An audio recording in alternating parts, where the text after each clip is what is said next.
കൊന്നിച്ചോ സുഹൃത്തുക്കളെ, ഞാൻ നിങ്ങളുടെ സ്വന്തം എക്സ്ട്രാ കോമിക്. നമ്മളിന്ന് ഡീമൺ സ്ലെയറിന്റെ ചാപ്റ്റർ 200 ആയിരിക്കും എക്സ്പ്ലെയിൻ ചെയ്യാൻ പോകുന്നത്. ഞാൻ വീണ്ടും പറയുവാണ്, ഈ വീഡിയോ കാണുന്നതിന് മുമ്പ് ഇതിനു മുമ്പിട്ട എല്ലാ വീഡിയോസും നിങ്ങൾ കണ്ടെന്ന് ഉറപ്പുവരുത്തുക. അങ്ങനെ ഈ ചാപ്റ്റർ തുടങ്ങുന്നത് നമ്മുടെ കിറിയനെ കാണിച്ചുകൊണ്ടാണ്. പുള്ളിക്കാരനായിട്ട് കരഞ്ഞുകൊണ്ടിരിക്കുകയാണ്. അതേസമയം മുസാനായിട്ട് പൊടിഞ്ഞു ഏകദേശം തീരാറായിരിക്കുന്നു. കുറെ അധികം ഡീമൺ സ്ലേയേഴ്സും പിന്നെ നമ്മുടെ മുറോട്ടയൊക്കെ ഇതെല്ലാം ഒരു അത്ഭുതത്തോടെ നോക്കിക്കൊണ്ട് നിൽക്കുവാണ്. അങ്ങനെ വലിയൊരു യുദ്ധം തന്നെയാണ് കഴിഞ്ഞിരിക്കുന്നത്. എല്ലാവർക്കും എന്ത് ചെയ്യണമെന്നറിയാമല്ലേ, എല്ലാവരും അവിടെ ഇവിടെയായിട്ടൊക്കെ നിൽക്കുവാണ്. എന്നിട്ട് പെട്ടെന്ന് കുറെ പേരൊക്കെ പൊട്ടിക്കരയുന്നുണ്ട്. അവർ പറയുന്നുണ്ട്, നമ്മൾ ജയിച്ചു, നമ്മൾ മുസാനെ അങ്ങനെ ഡിഫീറ്റ് ചെയ്തു, അവസാനം നമ്മൾ അത് നേടിയെടുത്തു. അതേസമയം നമ്മുടെ ഒയാക്കാട്ട് സമയമായിട്ട് പുള്ളിക്കാരന്റെ ബോധം പോയിട്ട് നമ്മുടെ റെങ്കോക്കിന്റെ ഫാദറിന്റെ മേത്തേക്ക് വീഴുന്നുണ്ട്. എഴുന്നേറ്റ് നിൽക്കാൻ കൽപ്പുള്ള പല ഡീമൺ സ്ലേയേഴ്സും പറയുന്നുണ്ട്, ഇതിവിടെ തീർന്നിട്ടില്ല, നമുക്ക് ഇനിയും കുറെ പേരെ സഹായിക്കാനുണ്ട്, ഇപ്പോഴും ഈ ബാറ്റിൽ കുറെ പേർക്കൊക്കെ പരിക്ക് പറ്റിയിട്ടുണ്ട്, അവർ നമ്മൾ സഹായിക്കണമെന്നൊക്കെ. അങ്ങനെ അവരെല്ലാരും കൂടെ സഹായിക്കാൻ തുടങ്ങും. അങ്ങനെയാണ് ഗ്യോമിനെ കാണിക്കുന്നത്. പുള്ളിക്കാരനാണെങ്കിൽ ഒരു സൈഡിൽ മാറിയിരിക്കുവാണ്. ഗ്യോമി പറയുന്നുണ്ട്, നിങ്ങൾ ആ മരുന്നൊന്നും എന്റെ മെത്തി യൂസ് ചെയ്യണ്ട, കാരണം അത്രയും വിലപിടിപ്പുള്ള മരുന്ന് അത് ഒരർത്ഥവും ഇല്ലാതെയായി പോകും, കാരണം ഞാൻ ഇപ്പൊ തന്നെ മരിച്ചിരിക്കും. ഈ മരുന്നുകൾ ആവശ്യമുള്ള കുറേയധികം ഡീമൺ സ്ലേയേഴ്സ് ഇനി ഇവിടെ തന്നെയുണ്ട്,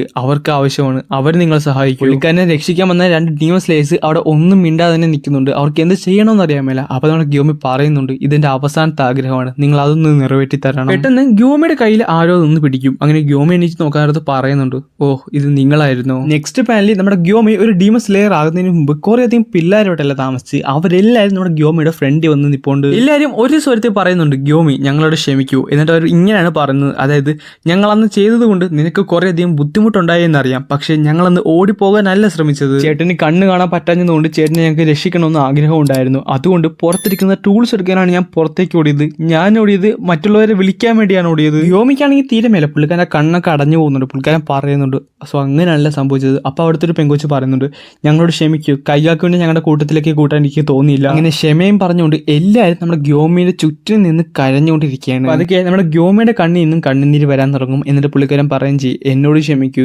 എനിക്ക് നിങ്ങൾ ആരെയും തന്നെ രക്ഷിക്കാൻ കഴിഞ്ഞില്ല. കേട്ടതും എല്ലാവരും നമ്മുടെ ഗ്യോമിനെ കെട്ടിപ്പിടിച്ചോന്ന് പറയുന്നുണ്ട്, ഞങ്ങളോട് ക്ഷമ ചോദിക്കേണ്ട ഒരു കാര്യമില്ല, ഞങ്ങൾ ഇതൊന്ന് പറയാൻ വേണ്ടി എത്ര നാളായെന്നറിയാമോ ഇരിക്കുന്നു. കുഴപ്പമില്ല, എനിക്ക് എന്തായാലും ഇപ്പൊ എല്ലാം മനസ്സിലായില്ലേ, ബാ നമുക്ക് പോകാമെന്ന് പറഞ്ഞുകൊണ്ട് ഗ്യോമി അവരുടെ കൂടെ അങ്ങോട്ട് പോകുവാണ്. അതായത് പുള്ളിക്കാരനും അങ്ങനെ മരിച്ചിരിക്കുന്നു. പിന്നെ കാണിക്കുന്നത് നമ്മുടെ മിറ്റ്സൂരിനെ ഒബനേനാണ്. നമ്മുടെ ഒബനെ മിറ്റ്സൂരിനെ എടുത്ത് പിടിച്ചിട്ടിരിക്കുവാണ്. എന്നിട്ട് പറയുന്നുണ്ട്, നമ്മൾ ജയിച്ചിരിക്കുന്നു. അവൾ എന്നിട്ട് പറയുകയും ചെയ്യും, എനിക്കൊട്ടും വേദനിക്കുന്നൊന്നുമില്ല, എൻ്റെ ശരീരത്ത് ഒരു ചെറിയൊരു വേദന പോലും ഇല്ല, എനിക്ക് തോന്നുന്നു ഞാൻ ഇപ്പം തന്നെ മരിക്കുമെന്ന്. നീ ഒന്നും ഓർത്ത് വിഷമിക്കേണ്ട, എൻ്റെ അവസ്ഥ ഏറെക്കുറെ അതൊക്കെ തന്നെയാണ്, ഞാനും നിൻ്റെ ഒപ്പം തന്നെ വരുന്നതായിരിക്കും. അപ്പം മിറ്റ്സൂരി പറയുകയും ചെയ്യും, ഇഗുറുസാൻ നിങ്ങൾ മരിക്കേണ്ട, അതെനിക്ക് ഇഷ്ടവുമല്ല, എന്നോട് ക്ഷമിക്കൂ, ഈ ഫൈറ്റിൽ എന്നെ കൊണ്ട് അധികം ഉപകാരങ്ങളൊന്നും ഉണ്ടായിട്ടില്ലെന്ന് എനിക്കറിയാം. നീ എന്തൊക്കെയാണ് ഈ പറയണ, ഞാൻ നിന്നോട് കെഞ്ചി പറയുവാണ്, നീ ആവശ്യമില്ലാതൊക്കെ പറയണമെന്ന് നിർത്തി. നിനക്ക് നമ്മൾ ആദ്യമായിട്ട് കണ്ടുപിട്ടിയത് എപ്പോഴാണെന്ന് ഓർമ്മയുണ്ടോ? അപ്പൊ നമ്മുടെ മിറ്റ്സൂരി പറയുകയും ചെയ്യും, ഉണ്ട്, ഉപേക്ഷിക്കും മനസ്സിൽ അന്ന് എനിക്ക് വഴിതെറ്റിടന്നപ്പോൾ ഈ ഗുരുസാനല്ല എന്നെ സഹായിച്ചത്. എന്നാൽ അങ്ങനെയല്ല ഉണ്ടായത്, പകരം നീയാണ് എന്നെ സഹായിച്ചത്. നിന്നെ ഞാൻ ആദ്യമായിട്ട് കണ്ടപ്പോൾ നീ വളരെ നോർമലായിട്ടുള്ള പെൺകുട്ടിയായിരുന്നു, എന്നാൽ അതാണ് എന്നെ രക്ഷിച്ചത്. നീ വളരെ ചെറിയ കാര്യങ്ങൾക്ക് പോലും വളരെയധികം എക്സൈറ്റഡ് ആകാൻ തുടങ്ങി.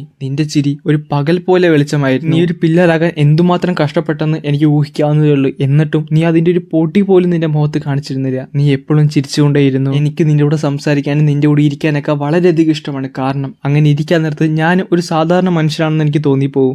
എല്ലാവർക്കും അങ്ങനെ തന്നെയായിരിക്കണം തോന്നിയിട്ടുള്ളത്. അതുകൊണ്ട് ആരും നിന്നെ കുറ്റപ്പെടുത്താൻ ശ്രമിക്കില്ലെന്ന് പറഞ്ഞുകൊണ്ട് നമ്മുടെ മിറ്റ്സൂരിനെ കെട്ടിപ്പിടിച്ചുകൊണ്ട് ഇഗുറുസാൻ ഇരിക്കുവാണ്. പെട്ടെന്ന് നമ്മുടെ മിറ്റ്സൂരി പൊട്ടിക്കരയുവാണ്. ഇഗുറുസാൻ എനിക്ക് നിങ്ങളെ വല്ലാണ്ട് ഇഷ്ടമാണെന്ന് പറഞ്ഞുകൊണ്ട് നമ്മുടെ മിറ്റ്സൂരി അവിടെ കിടന്ന് പൊട്ടിക്കരയുവാണ്. നീ എനിക്ക് വേണ്ടി ഉണ്ടാക്കി തന്ന എല്ലാ ഫുഡിനും എന്ത് ടേസ്റ്റ് ആയിരുന്നു നിനക്കറിയാവോ? അത് മാത്രമല്ലാതെ നിന്റെ ആ മനോഹരമായ കണ്ണുകൾ കൊണ്ട് നീ എന്നെ എപ്പോഴും നോക്കിക്കൊണ്ടേയിരുന്നു. ഇതെല്ലാം കേട്ടുകൊണ്ട് നമ്മുടെ മിറ്റ്സൂരി പൊട്ടിക്കരയുവാണ്. എന്നിട്ട് അവൾ പറയുന്നുണ്ട്, ഇഗുറുസാൻ ഇനി ഒരു വട്ടവും കൂടി ഈ ഭൂമിയിൽ നമ്മൾ മനുഷ്യരായിട്ട് ജനിച്ചു കഴിഞ്ഞാൽ നിങ്ങൾ എന്നെ ഭാര്യയായിട്ട് അംഗീകരിക്കുമോ? ഉറപ്പായിട്ടും. എന്നെ പോലെ തന്നെ നിനക്ക് ഇഷ്ടമാണെന്നുണ്ടെങ്കിൽ ഞാൻ ഉറപ്പായിട്ടും നിന്നെ സന്തോഷവതിയാക്കി മാറ്റും. നമ്മുടെ അടുത്ത ജന്മത്തിൽ ഞാൻ ഒരിക്കലും നിന്നെ വിട്ടുകളയത്തില്ല, ഞാൻ നിന്നെ പ്രൊട്ടക്ട് ചെയ്യും, എന്തൊക്കെ വന്നാലും പ്രൊട്ടക്ട് ചെയ്യുമെന്ന് പറഞ്ഞുകൊണ്ട് നമ്മുടെ മിറ്റ്സൂരിനെ കെട്ടിപ്പിടിച്ചുകൊണ്ട് നമ്മുടെ ഇഗുറുസാൻ ഇരിക്കുകയാണ്. പിന്നെ നമ്മുടെ സനമീനാണ് കാണിക്കുന്നത്. സനമീൻ നോക്കാൻ നേരത്ത് പുള്ളിക്കാരന്റെ അനിയൻ, അതായത് ഗെന്നി, ബാക്കിയുള്ളവരൊക്കെ ഒരു സ്ഥലത്ത് ഇങ്ങനെ നിൽക്കുവാണ്. സനമി ചോദിക്കുന്നുണ്ട്, അമ്മ എന്താ അങ്ങോട്ട് പോകാത്തത്?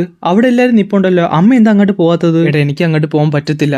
പക്ഷെ നമ്മുടെ സനമി അത് സമ്മതിക്കത്തില്ല. പുള്ളിക്കാരൻ പറയുന്നുണ്ട്, അതെന്ത് കോപ്പാണ്, ബാ നമുക്ക് പോകാന്ന് പറഞ്ഞുകൊണ്ട് പുള്ളിക്കാരുടെ കൈയെ കയറി നമ്മുടെ സനമി പിടിക്കുന്നുണ്ട്. അവരെല്ലാവരും ഉള്ള സ്ഥലത്തേക്ക് എനിക്ക് ഒരിക്കലും പോകാൻ പറ്റത്തില്ല, ഞാൻ എൻ്റെ മക്കളെ എൻ്റെ ഈ കൈകൾ കൊണ്ട് തന്നെ കൊന്നു, അതുകൊണ്ട് എനിക്ക് ഒരിക്കലും സ്വർഗത്തിലേക്ക്. ഇത് കേട്ട് നമ്മുടെ സനമി പറയുന്നുണ്ട്, എങ്കിൽ ഓക്കെ, ബാ നമുക്ക് ഒരുമിച്ച് രണ്ടുപേർക്കും കൂടെ നരകത്തിലേക്ക് പോകും. ഞാൻ അമ്മേനെ എടുത്തോളാം, നമുക്ക് ഒരുമിച്ച് പോകാമെന്ന് പറഞ്ഞുകൊണ്ട് നമ്മുടെ സനമി പുള്ളിക്കാരുടെ അമ്മേനെ എടുക്കാൻ വേണ്ടി പോകാൻ നേരത്ത് സനമിയുടെ കയ്യിൽ ആരോ കയറി പിടിക്കും. കൈ എടുക്കടാന്ന് പറഞ്ഞുകൊണ്ട് നമ്മുടെ സനമിയുടെ അച്ഛൻ സനമിയുടെ കൈ വലിച്ച് പറിച്ച് നേരെ പുറകിലേക്ക് ഉന്തിയിടുവാണ്. വിടടാ എന്റെ അമ്മേനെ വിടടാ എന്ന് പറഞ്ഞുകൊണ്ട് നമ്മുടെ സനമയുടെ അടുത്ത് കാറുന്നുണ്ട്. അപ്പൊ പുള്ളിക്കാരൻ തിരിച്ച് പറയുകയും ചെയ്യും, കുറച്ചെങ്കിലും നന്ദി കാണിക്കടാ, നീ എന്റെ മകനല്ലേ, ആ ഒറ്റ കാരണം കൊണ്ടാണ് നീ ഇത്ര സ്ട്രോങ് ആയി മാറിയത്. അങ്ങനെ നമ്മുടെ സനമി ആ യുദ്ധഭൂമിയിൽ പതുക്കെ കണ്ണു തുറക്കുവാണ്. പുള്ളിനെ ഫുള്ള് ബാൻഡേജ് ചുറ്റി വെച്ചിരിക്കുകയാണ്. അത് മാത്രമല്ല കുറെ അധികം ചോരയുണ്ട്. പുള്ളിക്കാരൻ കോപ്പെന്ന് പറഞ്ഞുകൊണ്ടാണ് ആ കണ്ണ് തുറക്കുന്നത് തന്നെ. എന്നിട്ട് നമ്മുടെ ഈനോസുക്കിനെ സൈനൈറ്റ്സിനൊക്കെ അവർ ബാൻഡേജ് ചെയ്ത് അവർക്ക് ആവശ്യമുള്ള മെഡിക്കൽ ഹെൽപ്പ് ഒക്കെ കൊടുക്കുന്നുണ്ട്. പിന്നെ നോക്കാൻ നമ്മുടെ ഗിയോനാണ് കാണിക്കുന്നത്. ഒരു സ്ഥലത്തേക്ക് ഗിയോനായിട്ട് കടത്തി വിടുന്നില്ല. ഗിയോ ചോദിക്കുന്നുണ്ട് എന്താണ് പ്രശ്നമെന്ന്. താഞ്ചുറോ താഞ്ചുറോനെ എനിക്ക് ഇപ്പൊ തന്നെ കാണണം. അപ്പൊ